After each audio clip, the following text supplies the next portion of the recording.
Hello again, and thank you for staying with us. We continue here. The Healthy Living Alliance has produced a series focusing on the rights that consumers have to nutritious food. Now, the series divises into some of the strategies used by big corporations that also prioritize profit over people's health. For a discussion on this, we are now joined by Dr. Petronell Kruger, who's the Programs Manager at Healthy Living Alliance. A pleasure to have you on the program, Petronell. Can you explain the main objectives of this Chew for this series, or what HEALA aims to achieve with it? Absolutely. Thank you so much for having HEALA on your program. And effectively what Chew on this is aiming to achieve is reaching out to the public and explaining to the people of South Africa, firstly, what it means to have a constitutionally protected right to sufficient and adequate food. And secondly, to show those same members of the public what is standing in our way of ensuring that every South African achieves that right. And in short, it means having enough healthy food so that we can all live a dignified life. Something that's very important in a country where 12% of households say that they've experienced malnutrition or food insecurity within the last year, and where 70% of women and 12% of children are suffering from overweight and obesity. Let's get into that.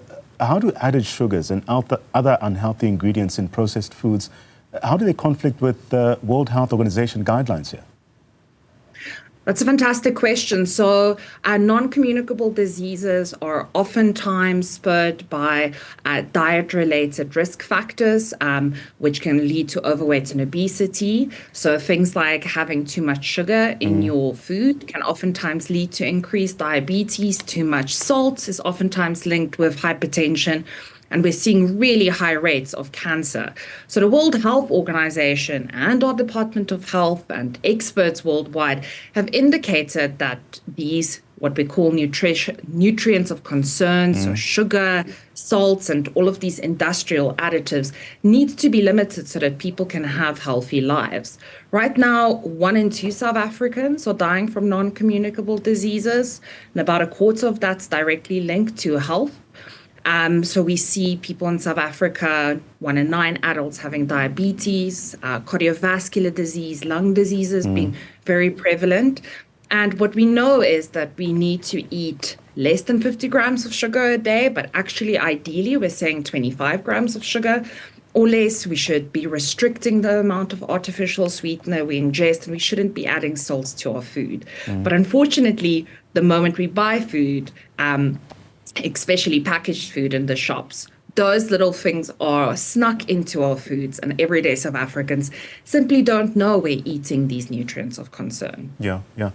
But what role does government regulation play in addressing the negative impacts or effects of ultra-processed foods?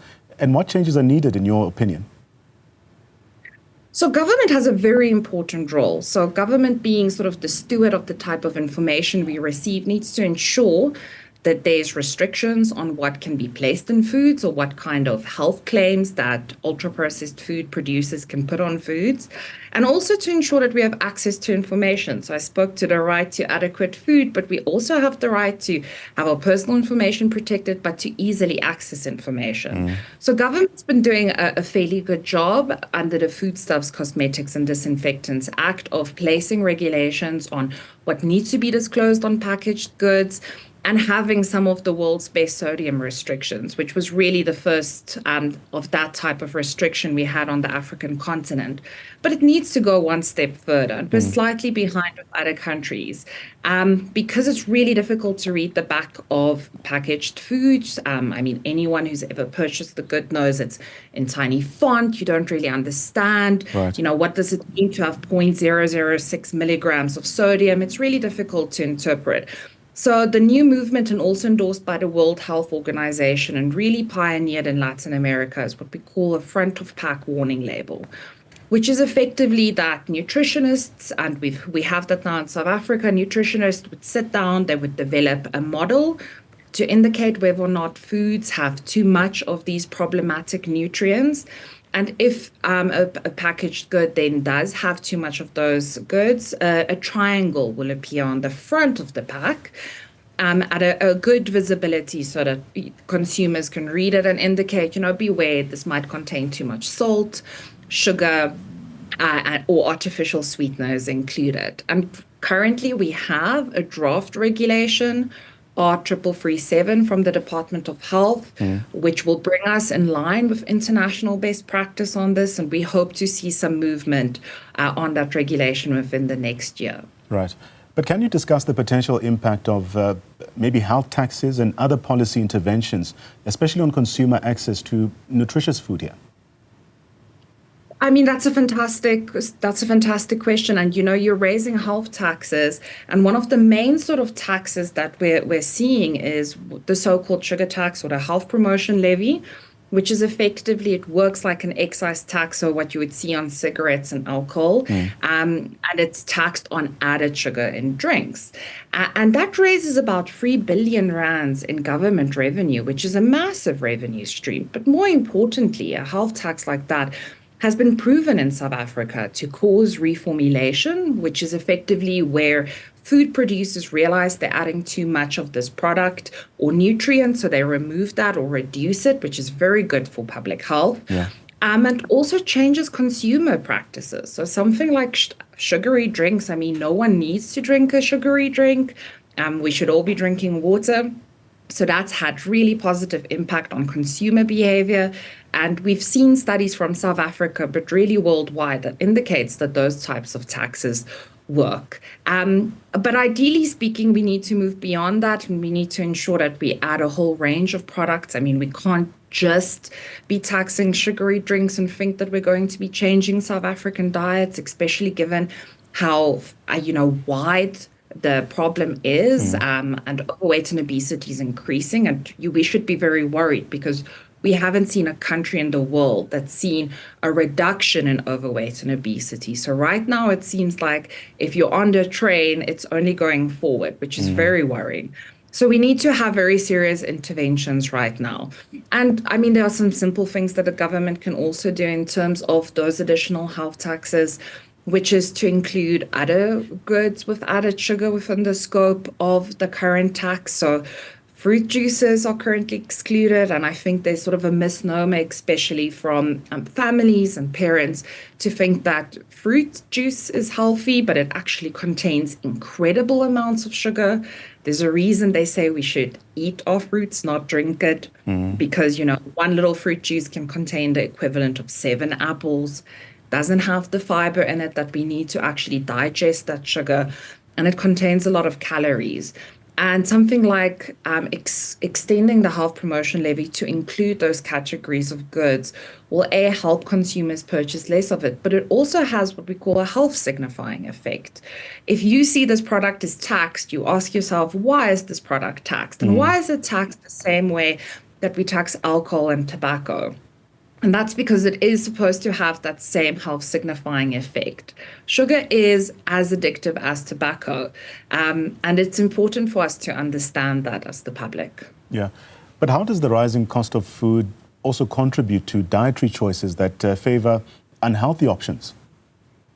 I think that's such a fantastic question. And unfortunately, I don't have a great answer in the sense that, in the sense that ultra-processed foods are cheaper. Right, and I think the Healthy Living Alliance, we want to make it clear that we are aware, South Africans are not electing to eat these ultra-processed products that contain little nutrients because South Africans don't care about their health. We're very much aware that it's a systemic issue, and that, if you're going to work 12 hours a day and have a 3-hour commute, you don't have electricity at home, you're struggling to access a grocery store, it makes complete sense that you would purchase a packaged good that you can quickly eat on the way home, or that you can pack for your child in their lunchbox.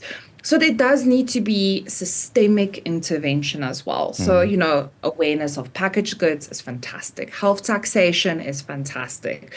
But we also need to think about having a larger demand from government to ensure that we have access to healthy goods. Right. And that happens in all kinds of ways. So ensuring that there's grocery stores in all areas, not just rich areas, ensuring that we subsidize local food producers and that we subsidize healthy foods and that we don't have these companies coming in from the US and Europe undermining farm gate prices for our local producers so that we can actually protect our South African producers because we're a major food producing country, but we're simply not seeing our own healthy goods being circulated. Right.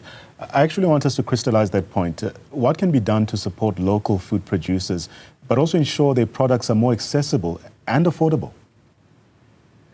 I mean, that's a very good question. I think the very first step would be to actually reduce the demand of ultra-processed goods.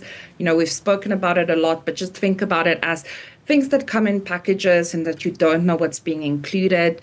It's simply that the market is flooded with those goods. So we see that local food producers don't have the same demand because we're having these companies come in and advertise in schools and, changing consumer behavior from an early age. And when you go on a park run, you'll see that certain soda companies would, provide their goods. And when you go to a petrol station, you're really only going to see 7 to 8 brands being sold there. And that's because there's this artificial demand that's created through marketing, which local producers, if you're going to compare to a big company like Coca-Cola and you're a local producer of a product in KwaZulu-Natal, you simply can't compete because it's a marketing behemoth.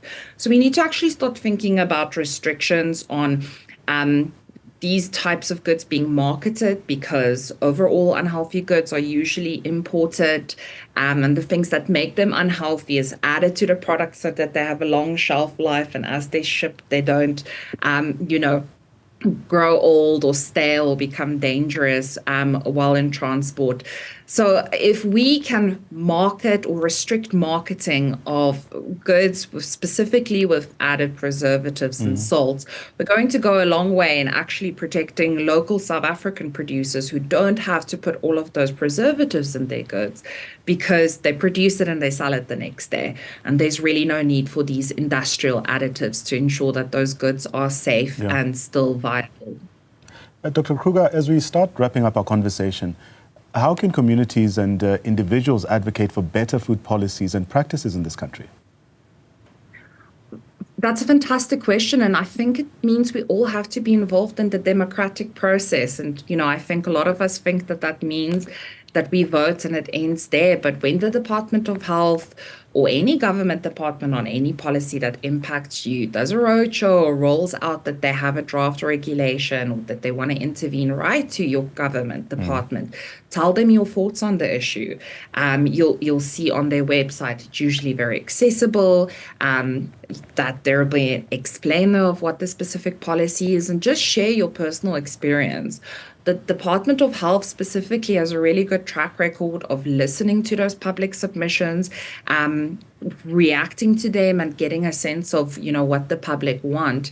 And really as the Healthy Living Alliance, when we advocate for healthy food policy, one of the major obstacles is showing that we also represent the will of the people. So if we can have members of the public who are interested, writing a 2 sentences saying, my mom has diabetes, and she struggles to identify what's healthy or not, that goes a long way in signaling to the Department of Health that when they introduce a regulation, that it's backed by the public and that it's them discharging the constitutional duty towards people. And what are your hopes for the future of the food system in the country? And how can our viewers also contribute to this positive change that we're speaking about now? I think the number one intervention we want to see in South Africa is having less ultra-processed products. If we don't see that, I think we're going to see incredible rises, more rise, actually, I should say, in cancer, in heart disease. We're going to see people that we know and love dying earlier and earlier. So we need to restrict that. And the way as South Africans that we ensure that the government hears us is to actually make sure that there's a demand for locally produced healthy goods. So that means purchasing local goods. It's a really great way to start, but also just supporting any kind of health intervention. Food policy doesn't always feel like a sexy intervention. And it's pretty boring to talk about what's being placed on the pack of your food until, your doctor tells you you have high blood pressure and you need to reduce something called sodium. And then you're very confused. And then these kinds of interventions are incredibly helpful to firstly ensure that we regulate the correct categories of goods, but then after it's regulated, that you can exercise your agency fully and have all of the information to make the correct choices for you and your family.